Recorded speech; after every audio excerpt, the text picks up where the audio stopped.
if you want to really see something that's said, take a look what happened.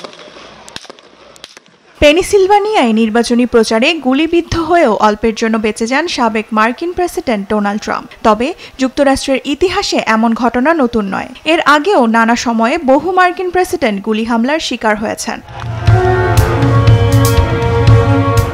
এ তালিকায় প্রথম যুক্তরাষ্ট্রের ১৬তম president Abraham Lincoln. ১৪ April ১৮৬৫ সালে ওয়াশিংটনের ফোর্ডস থিয়েটারে একটি কমেডি শো দেখার সময় জন উইলকিস নামক এক ব্যক্তি দ্বারা গুলিবিদ্ধ হন তিনি।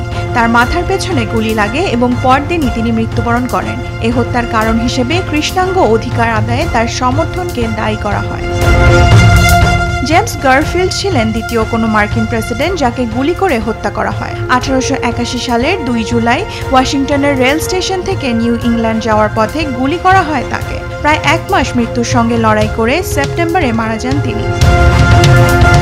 এরপরে ১৯০১ সালের ৬ সেপ্টেম্বর নিউ ইয়র্কে বক্তৃতা দেওয়ার সময় গুলিবিদ্ধ হন তৎকালীন মার্কিন প্রেসিডেন্ট উইলিয়াম ম্যাককিনলে। সমাবেশে উপস্থিত জনতার সাথে করমর্দন করার সময় খুব অল্প দূরত্ব থেকে পরপর ২টি গুলি করা হয় তাকে। ৮ দিনের মাথায় মারা যান তিনি। প্রেসিডেন্ট জন এফ কেনেডির মৃত্যু হল মার্কিন ইতিহাসের সবচেয়ে মর্মান্তিক হত্যাকাণ্ডের একটি। ১৯৬৩ সালে ফার্স্ট লেডি জ্যাকলিন কেনেডির সাথে ডালাসে একটি ক্যাম্পেইনে যাওয়ার সময় ভারী অস্ত্র দিয়ে গুলিবিদ্ধ করা হয় তাকে। দ্রুত হাসপাতালে নিয়ে যাওয়া হলেও প্রাণ হারান কেনেডি। মহান এই প্রেসিডেন্টের মৃত্যুতে হতবাক হয়ে গিয়েছিল পুরো বিশ্ব। ১৯৬৮ সালের ৪ এপ্রিল টেনেসি অঙ্গরাজ্যে আততায়ীর গুলিতে প্রাণ দিতে হয় মার্কিন কিংবদন্তি নেতা মার্টিন লুথার কিংকেও।